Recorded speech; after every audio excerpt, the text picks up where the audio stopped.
So I'm sure many of you guys are shocked by the title of this video, but this is 100% fact.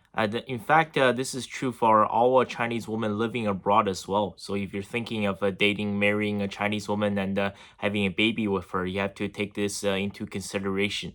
So after birth, the Chinese woman, it is a tradition. Literally, she's not allowed to move for 1 month. If you might think that sounds ridiculous, well, that's exactly what I think too. So I've seen when my sister, my older sister, she gave birth to her eldest daughter. I was alongside her at the hospital, and I saw her. So literally, what happens is after giving birth, the mother, my sister, she literally just sat on a rocking chair, just rocking back and forth very slowly, and she was not allowed to move after a month.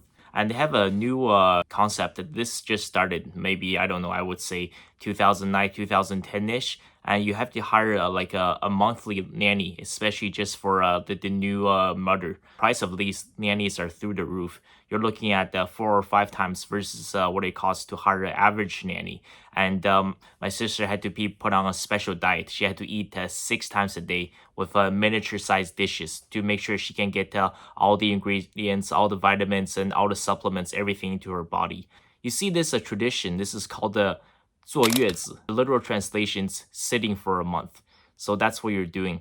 It's all 100% BS. Listen, I understand, especially if you had some complications at birth, right? And you should take it easy for a few days. I understand it. But sitting there not doing anything for an entire month, way back, during my grandma's time, this was not a thing. This is why nowadays when people say, oh, like, I'm a feminist, I have no respect for them. Because you stop being a feminist when your snow needs to be shoveled on your driveway. You stop being a feminist when you get a flat tire.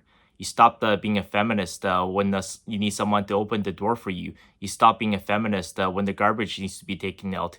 You stop being a feminist whenever the refrigerator, the furnace, or air conditioning unit breaks down. See, back in my grandma's era, this whole thing never existed. This is only starting my mom's generation. It got worse and worse and worse, mostly because of the one-child policy. Because now, every mother is so special. You only get to have one. Everybody's like, oh my God, like, you're gonna be a mother. This is, your once-in-a-lifetime opportunity. And I think, men and women both have changed for the worse. I think one of the major contributing factors, the reason why marriage rate is at an all-time low in China and divorce rate is at an all-time high, because all of these people that are getting married now, these millennial and some of these Gen Z are coming up and getting married because they came from, a household where the only child. So when they're growing up, everybody was telling them, oh my God, my son is so special. Oh my God, my daughter is so special. You're the best in the world. You're going to do everything. You're a star. So it has made people very weak. And so what happens is every time you run into a difficulty during a marriage, right? Every time you get into an argument, into a fight, you say, you know what? Screw it. It's over. Let's get a divorce. Let's break up. My grandma keep telling me a story. She said that, back in the day, she never had this kind of privilege to be sitting around for a month. My grandma, she gave birth to 5 children in total. Unfortunately, one died in the infancy. Another one died as an adult after he suffered from a cardiac arrest after a car crash. But during all 5 babies giving birth, and she had someone, she had a nanny to help her out delivering and giving birth. But right after that, that was on her own. It was up to her to clean and feed the baby.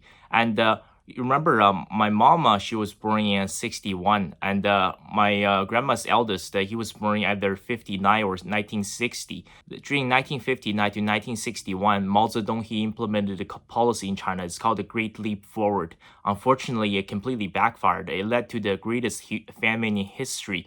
Between 25 million to 55 million people died.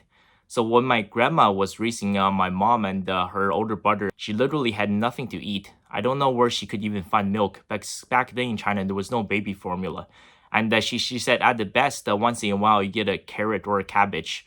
But just like that, she was able to raise 4 kids, 4 of them made to adulthood, all on her own, without barely any help from my grandfather. And I look at the 2 people I respected the most. I would say after my grandmother, unfortunately, I lost her last winter.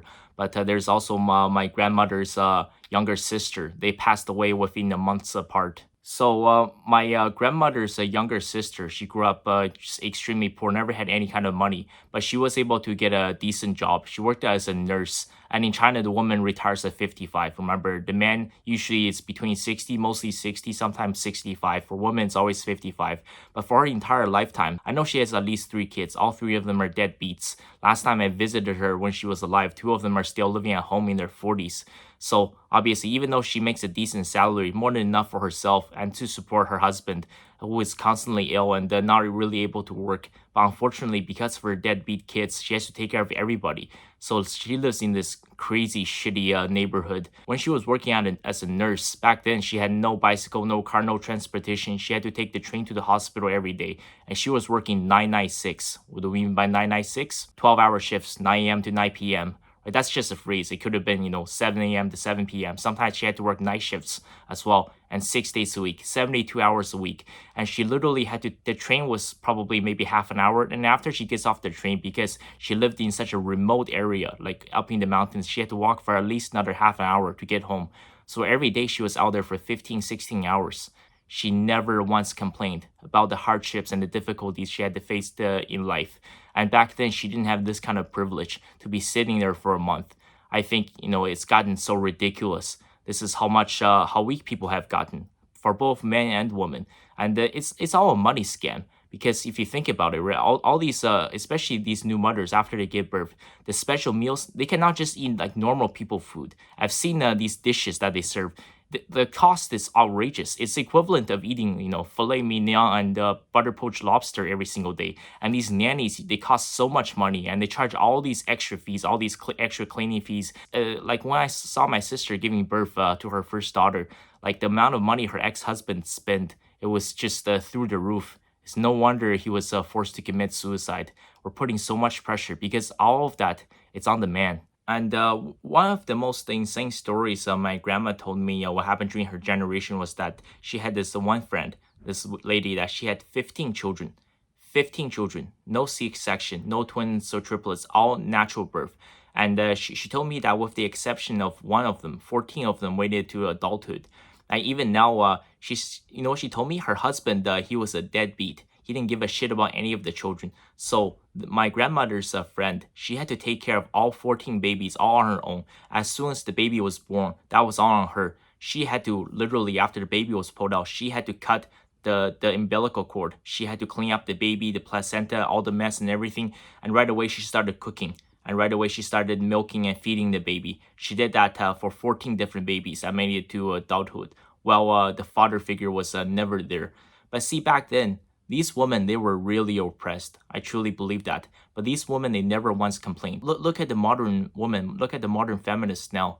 I believe there's a phrase called, how do you say it? I'm just going to say that tough times create tough people. And the tough people create good times. And the good times create soft people. Soft people create tough times. So right now, I think what's happening is that everybody in society, man and woman, and whatever you identify as anything else in between, we all become soft, and we created an extremely hard time for us. Now it's time for people to get tough again in order for us to go back to the good times. Thank you guys so much. The next video I will release on Saturday is going to be the most important video I have uploaded on this channel. It will be lengthy, probably. I'm going to explain the Matrix and the woke ideology in full.